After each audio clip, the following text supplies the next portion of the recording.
영광 돌리겠습니다. 전송가 550장 시온의 영광이 빛나는 아침 주께 영광 돌립니다. 550장입니다.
전능하사 천지를 만드신 하나님 아버지를 내가 믿사오며 그 위아들 우리 주 예수 그리스도를 믿사오니 이는 성령으로 잉태하사 동정녀 마리아에게 나시고 본디오 빌라도에게 고난을 받으사 십자가에 못 박혀 죽으시고 장사한 지 사흘 만에 죽은 자 가운데서 다시 살아나시며 하늘에 오르사 전능하신 하나님 우편에 앉아 계시다가 저리로서 산자와 죽은 자를 심판하러 오시리라. 성령을 믿사오며 거룩한 공예와 성도가 설교통하는 법과 죄를 사하여 주시는 법과 앙미다시 사는 법과 영원히 사는 것을 믿사옵나이다.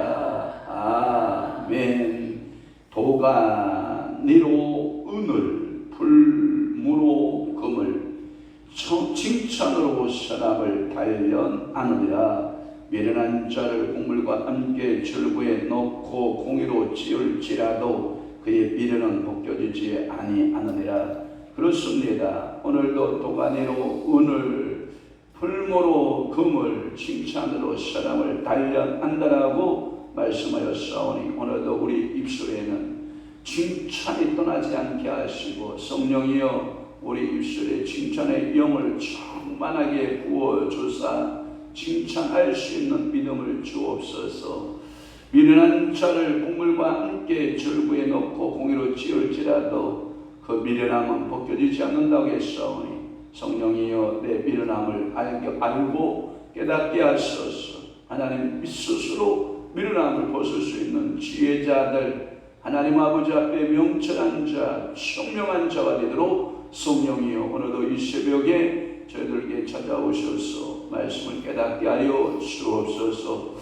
주님 오늘 거룩한 주일입니다. 하나님 이 새벽 재난부터 주일 오후에 예배까지 성삼위 하나님 영광 홀로 받아 주옵시고 주의 전을 향하여 날려 나오는 모든 심령마다 하늘 보고 여시고 신령한 복, 기름진 복, 때를 따라 주시는 아름다운 축복들이 저들의 삶 가운데 풍성하게 나타나게 하여 주옵소서. 오늘도 이 새벽에 주님이 전에 나올 때 기도의 제목들 가지고 왔나이다. 우리를 불쌍히 여기시고 긍휼히 여기시고 저들의 기도에 외면하지 마옵시고 응답 주옵소서. 예수 그리스도의 이름으로 축복하며 기도하옵나이다. 아멘. 하나님의 말씀 봉독하겠습니다. 예레미야 34장 17절에서부터 22절 말씀까지 한 목소리로 우리 압도합니다. 17절 시작. 그러므로 여호와께서 이와 같이 말씀하시니라. 너희가 나에게 순종하지 아니하고 각기 형제와 이웃에게 자유를 선포한 것을 실행하지 아니하였은즉 내가 너희를 대적하여 칼과 전염병과 기근에게 자유를 주리라. 여호와의 말씀이니라. 내가 너희를 세계 여러 나라 가운데 흩어지게 할 것이며 송아지를 둘로 쪼개고 두 조각 사이로 지나매 내 앞에 언약을 맺었으나 그 말을 실행하지 아니하여 내 계약을 어긴 그들을 곧 송아지 두 조각 사이로 지난 유다 고관들과 예루살렘 고관들과 내시들과 사사장들과 이 땅 모든 백성을 내가 그들의 원수의 손과 그들의 생명을 찾는 자의 손에 넘기리니 그들의 식체가 공중의 새와 땅의 짐승의 먹이가 될 것이며 또 내가 유다의 시드기야 왕과 그의 고관들을 그의 원수의 손과 그의 생명을 찾는 자의 손과 너에게서 떠나간 바벨론 왕의 군대의 손에 넘기리라. 여호와의 말씀이니라. 보라, 내가 그들에게 명령하여 이 성읍에 다시 오게 하리니 그들이 이 성을 쳐서 빼앗아 불살을 것이라. 내가 유다의 성읍들을 주민이 없이 처참한 황무지가 되게 하리라. 아멘. 오늘 은혜 받으실 귀한 말씀은 예레미야 34장 17절 말씀에서부터 22절 말씀을 중심으로 해서 하나님의 심판이라는 말씀의 제목하에 흐르는 시간 되시기를 바랍니다. 시드기야 왕과 그리고 백성들, 그 중에 특별히 시드기야 왕과 그의 고관들 또는 방백들 이런 말인데 하나님하고 언약을 맺은 거예요. 하나님하고 뭐라고 맺었냐면 하나님 우리의 예루살렘 성을 지켜주시면 예루살렘 성이 이곳에 지금 포위되어 위태위태한데 하나님 지켜주세요 하고 하나님 아버지 앞에 노예 해방을 선언하는 거예요. 그런데 이 하나님의 앞에 언약을 맺은 이 언약을 하루아침에 변개해 버리는 거예요. 이 마음이 변심이 온 거예요. 하나님 앞에 마음이 변개해 버리니까 하나님이 생각한 게 뭐냐? 그 변개된 마음에 하나님의 심판을 선포하는 거예요. 그 하나님의 심판은 뭐냐? 구체적으로 예루살렘 성읍이 바벨론 북쪽의 바벨론의 연합세력권이죠. 그러니까 바벨론이라고 하는 거대한 제국의 이 세력 앞에 전부 다 굴복하게 될 것이다 라고 하는 그런 예언들의 내용이 오늘 본문인 거예요. 한번 살펴보면 17절 말씀에 보면 그러므로 여호와께서 이와 같이 말씀하십니다. 이 그러므로라고 하는 이 단어는 어디에 또 잘 드러나고 있냐면 12절 말씀의 시작도 그러므로 이렇게 시작하고 있다고 했죠. 그러니까 그러므로 어떠한 앞에 행위를 전제로 하여 어떠한 것을 말씀할 때 쓰는 용어가 그러므로 이렇게 단어를 쓰고 있는 거예요. 이러한 접속사적인 그러므로는 또 여호와께서 말씀하지 않으시면 안 된다. 잠잠하고 있으면 안 된다. 그래서 예레미야 선지자의 입에 뭘 넣어주는 거예요? 예언의 말씀을 넣어주는 거예요. 그래서 17절 말씀에 보면 여호와께서 이와 같이 말씀하시니라. 너희가 나에게 순종하지 아니하고 각기 형제와 유대처로 선포한 것을 실행하지 아니하였은즉 이라는 말. 그러니까 언약을 맺었으면 성실하게 실행자가 되라. 그럼에도 불구하고 실행했다 안 했다? 안 했다. 노예 해방의 그 자유를 선포했다고 하면 그 자유의 선포를 네가 상황이 어떻게 변하더라도 신실하게 그 언약의 말씀들을 좀 따라 살았으면 좋겠다. 그런데 너희는 나와 맺은 언약들에 대하여 마치 파괴하기를 밥 먹듯이 파괴해버렸다. 이런 거예요. 그러니까 하나님의 뜻은 하나님께서 이 억울하고 빚 때문에 종살이하고 있는 이 억울한 노예들에 대하여 사랑이 많았던 것 같아요. 연약한 저에게 하나님의 관심이 많았던 거예요. 그런데 이렇게 노예를 해방하고 자유를 주고 기쁨을 준다. 이야, 이것은 민족적 대기쁨 아니에요. 그럼에도 불구하고 이 아름다운 언약들, 이 약속의 언약들을 네가 깼냐? 그러면 그 깬 것에 대하여 나는 보응한다. 이게 누구의 해석이냐면 칼빈적 해석이에요. 이 칼빈의 이게 장로교의 신학의 뿌리 아닙니까? 개혁주의 신학의 뿌리 아닙니까? 그러니까 너희들이 이렇게 약속한 것에 대하여 깨는 것에 대하여 나는 너에게 심판한다. 그 심판은 뭐 간단해요. 금방 그 뒤에 따라오는 말이 뭐냐면 내가 너희를 대적하여 바벨론이 대적한 거 아니에요. 겉으로 표현되기에는 하나님의 대적이 보이지 않는 것 같고 바벨론이 진입에 들어오는 것 같지만 그러나 하나님은 이 바벨론 땅을 사용하셨을 때 이 바벨론에 이 군대를 쓰겠다는 거예요. 뭐냐? 칼 군대, 그 다음에 전염병, 그 다음에 비근. 그것을 하나로 묶으면 뭐냐면 시계 이야기하면 전쟁이에요. 내가 북쪽에 그 엄청난 재앙을 몰고 오겠다.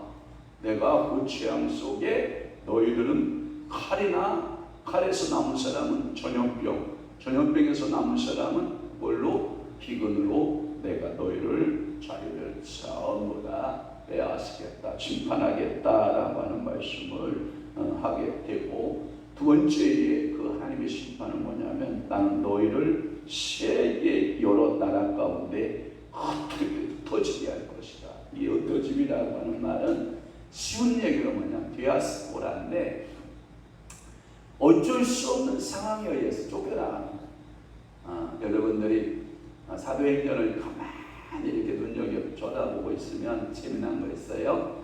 사도행전에도 보면 오직 성령이 너에게 임하시며, 사도행전 1.8절이죠. 오직 성령이 너에게 임하시면 너희가 권능을 받는다. 다 권능을 받을 것이다. 약속을 해요. 그런데 예루살렘 그 권능을 덮을 것이다. 온 유다 덮을 것이다. 그 다음에 사마리아 덮는다. 그 다음에 땅끝까지 그 권능으로 덮일 것이다. 이 약속을 받은 거예요. 그런데 이 사도들이 권능을 임했거든요. 그 권능이라고 하는 것은 오순절 날이 이미 이름에 사도행전 2장 1절인데, 그래서 사도행전 2장 1절에서 4절 말씀까지가 이 권능이 많은 장면인데, 그래서 방언의 초림 역사가 나타나기 시작을 하고요. 그때부터 이 사도들에게 기이한 기적과 이사와 표적이 나타나기 시작하는 거예요. 그런데 이들이 온 유대에만 머물러 있지, 그러니까 예루살렘과 온 유대만 머물러 있지 사마리아 땅을 안 가는 거예요. 그리고 땅끝까지 안 가는 거예요. 그러면 하나님께서 그들을 땅끝까지 보내는 방법은 뭘까요? 여러분들 알잖아요. 그게 뭐냐면 핍박이라고 하는 도구를 쓰는 거예요. 예수를 믿는 사람에게 하나님께서 그 예루살렘에게 핍박을 가하는 거예요. 뭐 유대 땅에 이제 핍박이 가해지니까 어떻게 해요? 흩어지기 시작하는 거예요. 고린도로, 갈라디아로, 에베소서, 심지어 로마까지 가서 이 복음이 편만하게 흩으시는, 마치 여러분 우리 어렸을 때 불놀이 장난해봤거든요. 불놀이 장난. 남의 집 묘등에다가 야 추우니까 우리 손이나 녹이자 하고 묘등에다가 와 이렇게 불, 야 솔까지 갖다 꺾어서 이거 불 번지면 꺼야 되니까 솔까지 몇 개 준비해놨다가 불놀이 이렇게 따뜻하다 이렇게 치다 보면 여러분 알잖아요. 이 묘등이 특징이 뭐예요? 이 잔디가 말을 풀리니까 얼마나 잘 탑니까? 불이 확 꺼지는 거예요. 야 빨리 솔까지 꺼라. 여러분 솔까지 두드리면 어떻게 되는지 알아요? 더 먼저요. 그래가지고 산 하나를 다 태우잖아요. 그와 같이 이게 불꽃이 이게 온 산을 다 태우듯이 이게요 환난이라고 하는 핍박이라고 하는 이 도구를 사용해서 그 예루살렘에 모여있는 유다 땅에 모여있는 그들을 흩어서 디아스포라 복음을 전파하게 하는 그 일을 하게 했다는 거죠. 그러니까 하나님은 선한 도구로 쓰시는 거예요. 바벨론이라고 하는 나라가 참 억울한 거예요. 왜 억울하냐? 하나님 앞에 쓰임 받긴 하는데 주로 훈련병으로 쓰시는 거예요. 훈련하는 도구로 바벨론에 훈련을 시키고, 그리고 보세요. 바벨론이 지금까지 남아있어요? 안 남아있어요? 안 남아있어요. 근데 이스라엘 백성 남아있어요? 안 남아있어요? 남아있어요. 이게 참, 야, 우리가 새벽 예배 끝나고 차를 타고 빠바바방 차고 이 목감촌을 쭉 지나가다 보면 무궁화꽃이 얼마나 아름답게 피어있는 줄 알죠? 그 무궁화꽃이 길고 긴 수명력을 가지고 이제 참 겨울 바람 불어올 때까지 계속해서 끈질기게 무궁화꽃이 피어낼 건데, 마치 우리나라의 운명과도 같고 지고 피고 지고 피고 지고 또 지고, 여러분 이래도 무궁화꽃은 계속 피어나고 있잖아요. 그와 같이 하나님은 바벨론이라고 하는 그 제국을 통해서 너희를 심판할 것이다, 이런 말씀을 하는 거예요. 그 다음에 18절 말씀에 보면 18절 19절 요 두 사건은 여러분들이 창세기에 아마 제 기억에는 아브라함과 하나님의 언약에 불이 지나가는 창세기 15장 사건을 연상케 할 건데요. 아마 이 창세기에서 보면 아브라함은 하나님이 부르시고 모든 짐승을 둘로 쪼개라. 그러면 내가 불이 되어 그 고기 사이로 지나갈 것이다. 그러면 너와 나의 언약이 성립이 된다, 이렇게 본 거거든요. 그런데 아브라함이가 쪼개질 않아요. 안과 한 마리 쪼갤 게 없다고 생각한 거예요. 안 쪼개놓고 내놓으니까 위에서 소리가 왔다 갔다 결국은 언약이 성립이 안 돼. 그래서 왜 언약의 뿔이 안 지나갈까 생각하는데, 그때 이제 하나님 지시가 내려오죠. 하나님 계시를 사건이 뭐냐? 너 저 반골 쪼개라. 그러니까 이 비둘기 쪼갰더니 그때서야 햇불이 확 고기 사이로 지나가게 되는, 이게서 언약이 맺어집니다. 이 본문의 오늘 18절 19절 말씀이 뭐냐면, 너희 조상, 너희 시조인 아브라함이 모든 것을 쪼개서 내가 언약을 맺은 것처럼 너희들이 나하고의 언약을 지키지 않았기 때문에 나는 너희들을 쪼개겠다는 거예요. 그 말의 언약의 그 사상은 뭐냐면 죽음으로 답한다, 이 뜻이에요. 저 짐승이 불로 쪼개진 것처럼 내 언약을 어기면 죽음으로 답한다. 그게 뭐냐? 네가 쪼개져야 된다.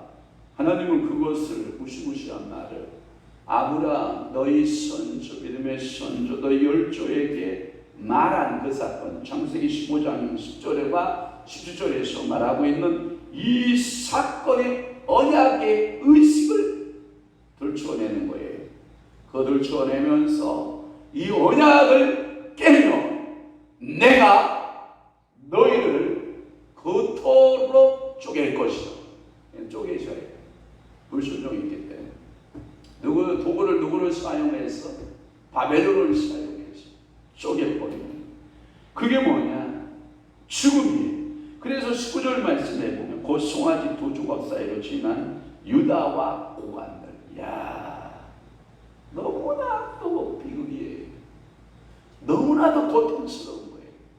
그러니까 최고의 행복은 뭐냐? 에어컨 좀 꺼주죠. 난 우리 한 사람하고 맨날 에어컨 올려오면 에어컨 싸움하고 있어. 내 코가 민맹해져. 자, 이 쪼개 고기 사이로 지나가는 이 시드기야. 여러분들이 이 고기 사이로 지나가고 있는 고관들, 그 다음에 귀족들, 일반 백성들, 너무 슬퍼요. 여러분들이, 제가 축구할게요. 예수 그리스도가 당신의 몸을 쪼개서 다 우리를 그것으로 건너가지 않게 하셨어요. 당신이 쪼개셨어요. 당신이 스스로 쪼개셨어요. 나무에 달린 자마다 저주받은 자라 해서 피 흘려셔서 우리에게 전부 다가 쪼개놓으셨는데, 그런데 그 언약을 우리가 어기면 네가 쪼개지는 거야. 이 말을 하고 있는 거야. 그러니까 너희 조상 아브라함이 나하고 관계에서 언약하여 다 쪼개놓았다. 나는 그 너희와 너희 민족 또한 내가 너희 후손들과 약속했다. 그런데 너희들이 불순종하느냐? 난 너희들을 그토록 쪼개겠다. 이렇게 말씀하시는 거예요. 그러면서 20절 말씀에 보면 또 이렇게 말하는 거예요. 그들이 원수의 손과 그들의 심령을 찾는 자들의 손에 넘기리니, 넘기라는 말은 한글판에 뭐라고 하냐면 붙였다, 이런 뜻을. 이 말은 뭐냐면, 너 이게 나예요. 너 내가 직접 훈련할 수도 있겠지만 너를 훈련할 수 있는 도구에 맡겼다, 붙였다, 바벨론에 붙였다, 이 표현이에요. 이게 뭐냐면, 보세요. 친구의 손도 아니에요. 도와주는 손도 아니에요. 여러분들 20절 말씀을 표현해 보면 그 손은 뭐라고 표현하고 있냐면 원수의 손이라고 되어 있어요. 여러분, 원수의 손에 우리의 생명을 붙여놓으면 얼마나 처량할까요? 얼마나 비참할까요? 우리가 지금 자유민주국가에서 살아요. 우리가 이 자유민주국가에서 누리는 이 축복은 엄청난 축복을 지금 누리고 있어요.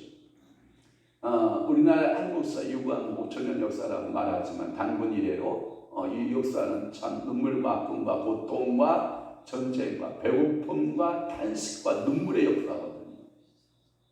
우리나라의 전쟁사를 연구해 보면 거의 7년인가 6년마다 한 번씩 전쟁이 있었거든요.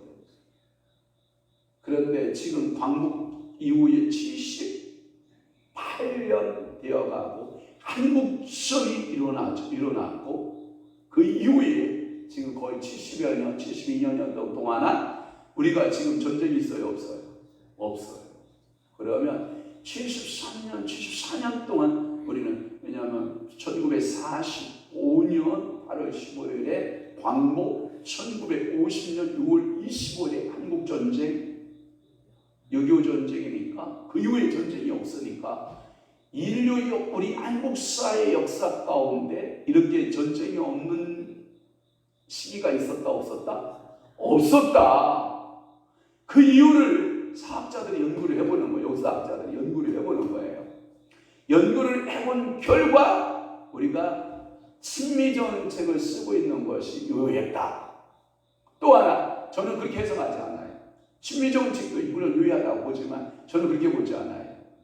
이 땅에 140여 년 전에 뭐가 들어왔다?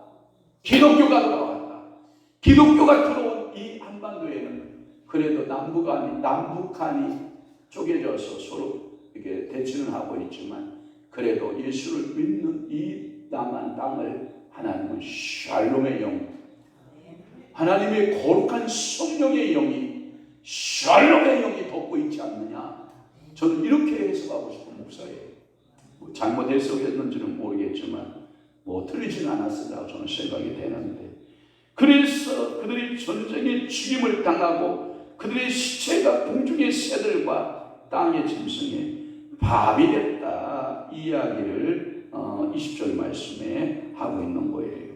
그러면 21절의 말씀에 보면 또 이렇게 말씀해요.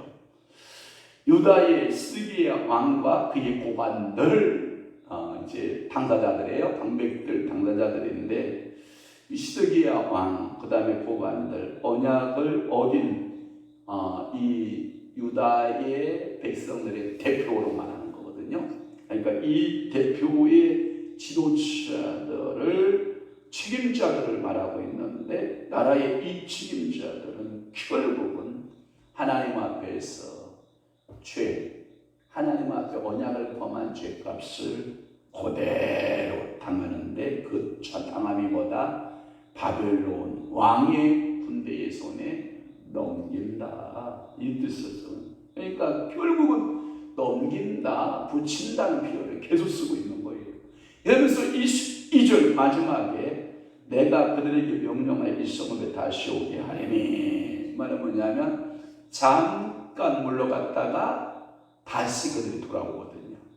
그러니까 우리가 하나님 아버지 앞에 봐봐요. 말씀대로 정신 바짝 차리고 살면 하나님이 뭐예요? 부와 영광과 축복을 우리에게 선물로 주신다고요. 하나님 잘 되는 복을 주신다고요. 그러나 여러분들이 또다시 하나님 앞에 죄를 범하면 다시 심판의 도구를 불러드려요. 이 말은 뭐냐면 정확하게 제 역사적 배경을 얘기하면 이런 거예요. 자, 느부갓네살이 이 연합세력을 세워서 이 유다를 치러 예루살렘을 치르셨다가 느부갓네살 딱 생각하고 있는데, 그때 정보가 어떤 정보가 들어오냐면 애국 군대가 엄청난 대군을 이끌고 남쪽에서 올라오고 있다라고 하는 소식을 들어요. 그러니까 괜한 전쟁으로 인하여서 자기의 군사들이 잃는 것은 이 군주로서는 원치 않아요. 그러니까 야, 외국 군대가 올라온단다, 우리가 그럼 잠시 철수하자. 뭔지 알죠? 철수작전을 펴고 있었던 거예요. 그런데 이 소식통이 이게 불발이 돼요. 무슨 외국 군대가 안 와. 그것은 가짜 정보였어. 그런데 이미 기울어진, 한번 생각해봐요. 이미 기울어진 그 유다를 애굽이 돌아오겠어요? 생각을 해봐요. 안 올 확률이 많죠. 우리나라가 경제적으로 부족하고 아주 못 사는 나라, 아주 정말 힘이 없는 이러한 나라 같으면 미국이 와 도와주겠냐고. 자기의 이득이 없는데 와서 자기 젊은이들을 이곳에 와서 피 흘리게 하겠냐고요. 어느 군주가? 저는 그렇게 생각해요. 뭔가가 가져갈 게 있으니까 와 있다고 저는 생각하는 목사 중에 하나인데, 그렇다고 하면 이 애국 군대가 올라온다라는 그 소식을 듣고 일시적으로 바벨론 군대가 떠났던 장면처럼 보여요. 그러니까 떠난 것 같이 보여요. 그러니까 야, 자유, 자유. 그런데 이게요, 거짓된 자유였다는 거예요. 진정한 자유가 아니었다는 거예요. 그 예루살렘에서 다시 이제 바벨론 군대가 이제 의가 더 양양해진 거죠. 왜? 애국 군대 오지도 않아. 이제 올 수도 없어. 안 와. 왜? 도움의 이유가 없어. 이득이 없어. 자기의 젊은이들 갖다가 그 피바다에 갖다 넣지를 않아. 어떤 군주가 넣지를 않아. 그러니까 바벨론 이 느부갓네살이 다시 명령을 내려요. 모아서 예루살렘 성에 전부 다 진을 치기 시작을 해요. 그래서 시드기야가 왕이 된 지 10년하고 1년째, 그러니까 11년째에 그 성이 함락되고 말아요. 이야, 말씀대로 돼야 안 돼요? 되는 거예요. 예언대로 돼야 안 돼요? 돼요.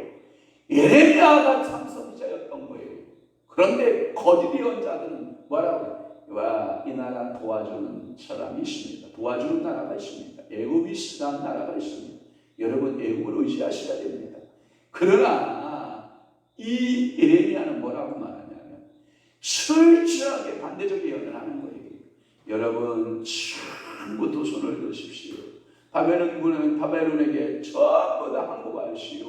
여러분 죽임을 당하면 안 됩니다. 다 끌려가셔야 됩니다. 우리는 나라를 포기해야 됩니다. 돌아가야 됩니다. 이렇게 예언을 하니까 여러분 봐요. 애국주의자들이 뭐라고 하냐면 저 반역자 예레미야를 가둬라. 그러니까 무릎 웅덩이에 가두고 왕의 뜰 시계 그 감옥에 가두고 얼마나 예레미야가 고통을 당하는지 몰라요. 이와 같이 우리는 이 시대를 살아가면서 이제 영적 균형의 추를 잡아야 돼요. 어떤 영적인 균형의 추를 잡아야 되느냐? 하나님의 말씀이 무엇이 하나님의 진리의 말씀이냐? 분별하는 영적 추를 달라고 기도해야 돼요. 하나님 나에게 분별력 있는 영적 추를 주옵소서. 영적인 말씀에 깨어있는 자 되게 하옵소서. 하나님의 뜻이 무엇인지를 분별할 줄 아는 참으로 여러분들이 깨어있는 영성이라고 그러죠. 깨어있는 영성을 주옵소서. 그래서 이 바벨론 왕은요 완전히 그 예루살렘을 빼앗아서 불지르고 말아요. 그러고 뭐냐면 야 불사질러라 이런 말 알아요? 우리 시골에서 잘 사용한 그게 뭐냐면 어느 때 불사지르냐면 이렇게 말해요. 이제 우리가 이제 무슨 곡식들을 타작을 해요. 곡식들을 타작을 하고 지금같이 뭐 엄청난 이 콤바인이라든지 이런 좋은 타작기계가 있어서 그냥 베면서 두두두두두두 벼면서 그냥 나락에 두두두 떨어지고 그냥 볏집이 두두두 떨어지고 이런 게 아니었고 우리 어렸을 때에는 벼는 볏집은 볏집대로 사용해야 지붕을 갖다가 넣어서 새 집을 만들 수가 있고 나락은 나락대로 해서 창고에 집어넣고 그래 겨울에 먹어야 되니까 그리고 이제 건물대기가 있어요.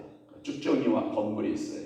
아빠 저거 뭐 할까요? 뭐 하나요? 소 여물주 쓸 때 넣으실 거예요? 그러면 야 그거 영양가 없다. 불사질러라. 그러면 그거 다 어디로 가는지 알죠? 부엌으로 가는 거예요. 부엌으로 가서 이제 밥 지을 때 그 아궁이에다가 전부 불사지르는 거죠. 그러니까 쓸모없는 건 불사지르는 거예요. 여러분 요한계시록의 마지막에 보니까 영혼을 불사지르는 곳이 있더라고요. 어디로 가냐면 음부의 불못으로 들어가는 불사지름을 당하는 사람이 있어. 제가 이런 생각을 했어요. 내일 월요일 날 이제 그 오사리 집회해야 되는데 그렇다. 우리에게 기회가 찬스가 있다. 살아서 불 받는 사람은 죽어서 불을 안 받는다. 그런데 살아서 불을 못 받는 사람은 반드시 죽어서 뭘 받는다? 불 받는다. 그러니까 우리는 살았을 때 뭘 받아야 된다? 불 받아야 천국에서 영원히 산다. 그런데 살아서 불 못 받고 사는 사람은 죽어서 영원한 무슨 불이 있다? 무적행의 불못이 있다. 그 불못에 들어가지 않으려면 우리는 뭐예요? 살았을 때 성령의 불을 받자. 그래서 성령의 불 받은 사람은 어디 간다? 천국 간다. 그러니까 이 전부 예루살렘 성경이 황무지가 되어 있는 그러한 모습들에 대하여 얘기를 하고 있는 거예요. 그래서 예레미야 말씀대로 그대로 되는 거예요. 마지막 우리 22절 말씀 읽고 마감 지을게요. 시작. 여호와의 말씀이니라. 보라 내가 그들에게 명령하여 이 성읍에 다시 오게 하리니 그들이 이 성을 쳐서 빼앗아 불사를 것이라. 내가 유다의 성읍에 주민이 없어 처참한 황무지가 되게 하리라. 그 말씀대로 된다 안 된다? 된다. 그러니 우리는 말씀 붙들고 어떡하자? 승리하자. 아멘. 기도하겠습니다. 좋으신 아버지 하나님, 오늘도 거룩한 주일 새벽 아침에 예레미야 34장 17절에서 22절의 말씀을 중심으로 해서 하나님의 심판, 하나님께 언약을 어긴 대가로 시드기야 그의 방백들, 그의 고관들이 당할 심판, 백성들이 당할 심판들의 모습들에 대하여 예레미야 예언의 말씀을 통하여 깨닫게 해주시오니 감사합니다. 우리 주님, 우리에게 깨달음의 영으로 충만케 하여 주옵소서. 항상 나와 함께 하신 주님을 찬양합니다. 복되고 거룩한 날 시간마다 성령으로 채워 성령님의 일하심을 나타나게 하옵소서. 노혜성 목사님 주님 앞에 감사하여 예물을 드리오니 사랑하는 요정의 기도를 주님께서 받으시고 성령 충만한 종 되게 하시고 항상 가슴의 심장에 주님이 사랑하는 귀한 종으로 성령의 불의 종으로 말씀의 종으로 능력의 종으로 우리 하나님께서 안수하여 복의 복을 도하여 주옵소서. 주님 아버지 앞에 십일조 예물 바치오니 우리 교회에서 목사님 축복하시고 우리 하나님께서 성경 66권의 약속한 복으로 우리 하나님께서 갚으시고 은혜 내려 주옵소서. 선교의 예물 이태동 권사님 주님 앞에 드리오니 주여 이 물건이 쓰여지는 곳에 예수 복음이 전해지게 하시고 이 물건이 사용되는 곳에 하나님 나라가 확장되도록 우리 하나님께서 역사하시고 복 내려 주옵소서.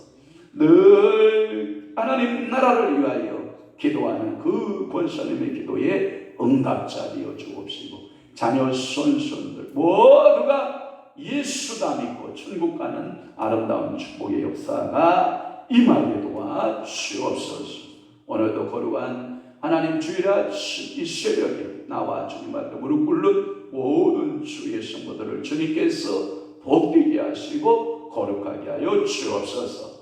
이제는 우리 주 예수 그리스도의 은혜와 하나님 아버지의 극진하신 사랑하심과 성령님의 감화 교통 내주 위로 역사 충만하시니 오늘도 하나님의 언약의 말씀을 신실하고 성실하게 지키고 하나님 아버지 앞에 축복받고 살아기로 각오하고 결심하는 사랑하는 귀한 성도들 심령 위에와 교회 위에 이제부터 영원토록 함께 있을지어다. 아멘.